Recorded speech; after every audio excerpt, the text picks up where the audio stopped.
Guys, welcome back to my new vlog. મારા નવા વ્લોગમાં તમારા બધાનું દિલથી સ્વાગત છે. તો આજનો વ્લોગ બહુ સ્પેશિયલ છે કારણ કે અમે આવી ગયા છીએ ભરૂચના ફેમસ હયાત હોટલમાં.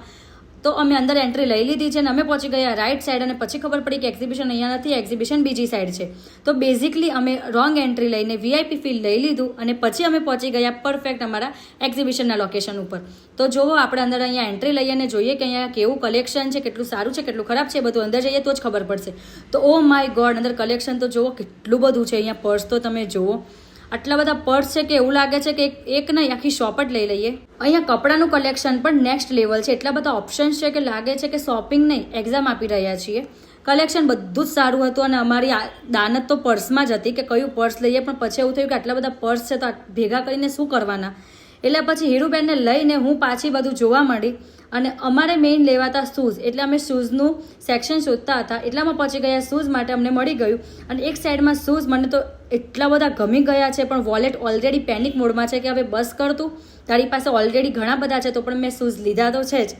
તો શોપિંગ આપણી પૂરી થઈને શોપિંગ કરીને આપણે બહાર નીકળી ગયા અને હવે જશું આપણે આપણા નેક્સ્ટ લોકેશન પર. Welcome back to Zudio. તો અમે આવી ગયા છીએ ઝુડિયોમાં, બધા જ અંદર જતા રહ્યા છે અને હું દર વખતના જેમ હું એક જ છેલ્લી છું. તો ચાલો કંઈ નહીં, આપણે પણ અંદર જઈએ.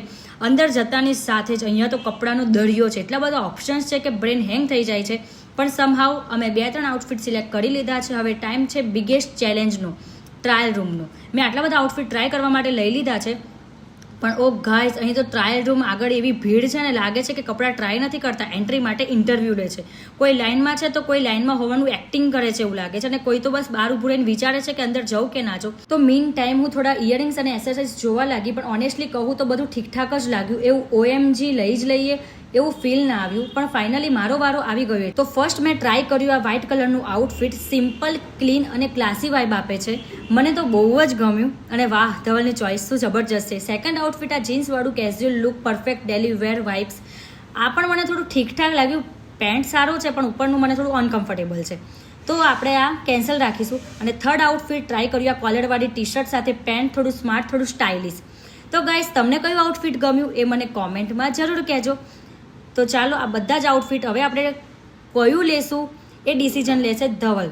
તો આપણે વેઇટ કરશું ધવલની કે એ કયું હા પાડે છે. તો હું બહાર આવી ગઈને હીરુ અને મીસુ ખાતા હતા ચિપ્સ, એટલે હું પણ બેસી ગઈ એમના જોડે થોડી ચિપ્સ ખાવા માટે. અને હવે આવશે લીના દીદી માટે ટ્વિસ્ટ. એમના માટે અમારે જવું પડે છે કિડ્સ સેક્શનમાં. અહીં 7 થી 14 વર્ષના મસ્ત કલેક્શન છે અને ઓનેસ્ટલી ખૂબ જ ક્યુટ કલેક્શન છે, પણ એમના માટે તો અમારે અહીંયાથી જ લેવા પડશે. એટલે એ ગયા છે ટ્રાયલ કરવા માટે. એટલામાં હું જોતી હતી હીરુ માટે કોઈ સારા કપડાં, પણ મને એવું જોઈને એવું ફીલ નહોતું થતું કે હું આ લઈ જ લઉં. પણ એમાંથી મને એક આઉટફિટ ગમ્યું, એ આપણે કરાવશું હીરોને ટ્રાય. તો આ આઉટફિટ મને ગમ્યું છે, પણ એને થોડું અનકમ્ફર્ટેબલ ફીલ થતું હતું. એ મમ્મા કાઢ એવું કરતી હતી. તો તમને આજનો બ્લોગ કેવો લાગ્યો એ કોમેન્ટ કરીને જરૂર કહેજો અને તમને મારું કયું આઉટફિટ વધારે ગમ્યું એ પણ કહેજો. ચેનલને લાઇક, કોમેન્ટ અને સબસ્ક્રાઈબ કરવાની ભૂલતા નહીં. હવે આપણું નેક્સ્ટ લોકેશન કયું છે એ મળશું આપણે પાર્ટ 2માં. Tata, bye bye, see you, મળીએ નેક્સ્ટ બ્લોગમાં.